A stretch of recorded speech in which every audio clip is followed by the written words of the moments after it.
har jo et projekt om lån og opsparing, og vi har valgt at tage vores lån og opsparing i Nordea, fordi den bank har både mig og Line. Og vi har valgt at sammenligne med Danske Bank. Hey Milu, jeg vil gerne tage et lån. Er du nu sikker på det, Camilla? Prøv lige at høre her. Vi to har begge samme bank, Nordea. Og når du får et brev inden for Brevsbanken fra Nordea, ved du så hvad? En rentefod er. Nej. En rentefod er renten af hovedsummen i et år i procenter. Virkelig? Ja. Ved du så, hvad en hovedstol er? Ja da, det skulle da sådan en konge sidder på. Nej, det er faktisk en låns oprindelige størrelse. Har du så et godt bud på, hvad ydelsen inden for bankverdenen er?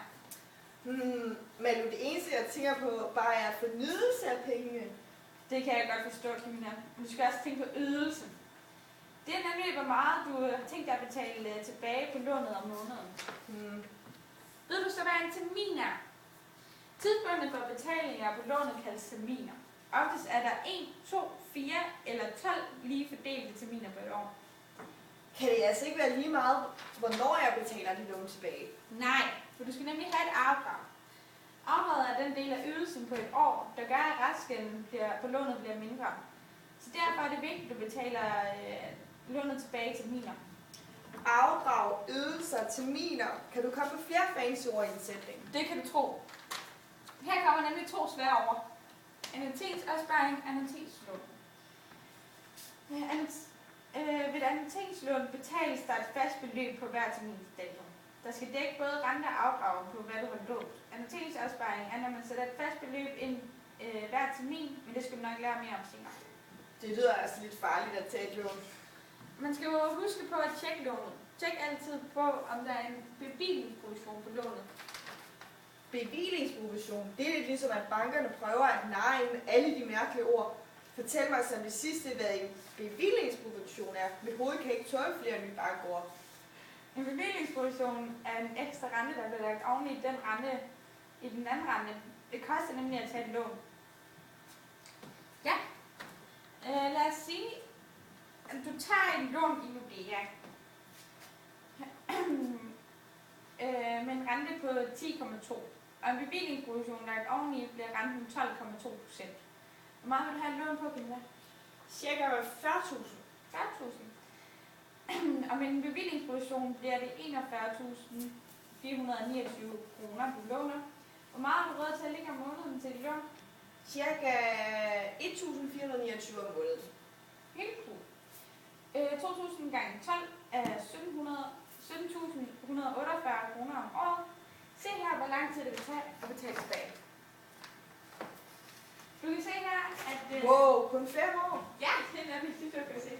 Fordi at det tager 1, 2, 3, 4, 5. Fordi i 5. år, der går den i minus, og det kan du sætte mange kun efter 4 år og betale 541 kroner tilbage. Yes. Mister jeg 27.800... Ja. Udover det, så kan man lige regne ud, hvor meget man mister på at tage et lån. Vi har lavet 4 indbetalinger på 1.748 kroner, så vi ganger det med 4, fordi vi har indbetalt 17.148 kroner på 4 år. Så mangler vi 541 kroner til at betale tilbage igen, så man plusser med 17.148 kroner gange 4. 17.148 gange 4 plus 541 lige med 69.133 kroner. 69.133 kroner kommer lånet til at blive efter 5 år. 69.133 kroner minus 41.429 er lige med 27.884.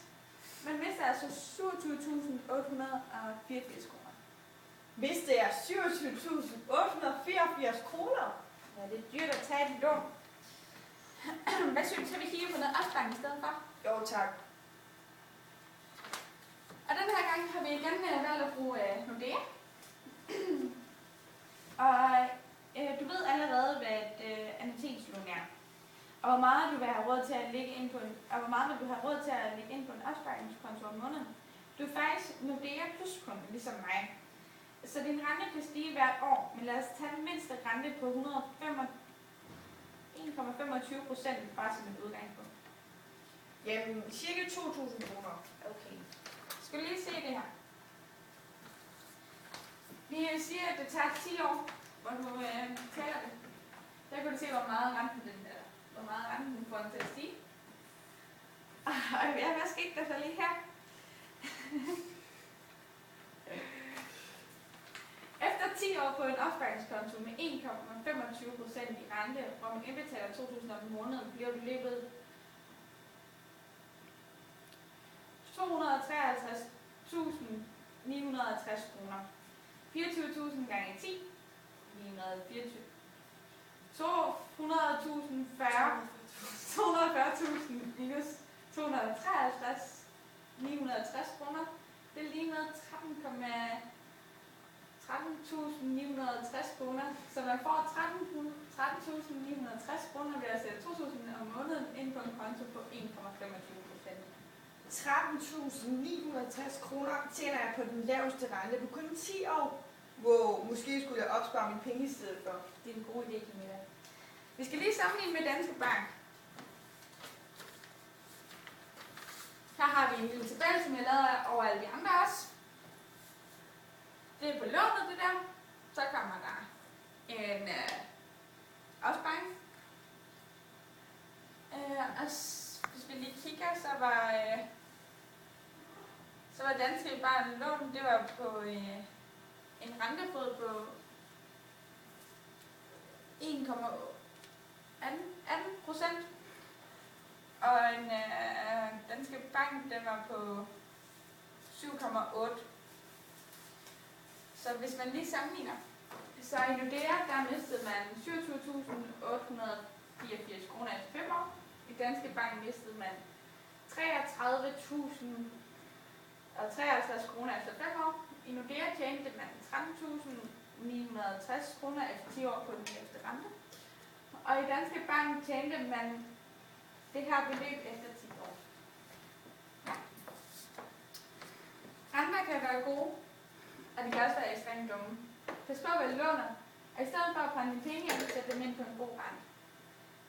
Tjek for en bank, der er bedst for dit lån og for din opsparing.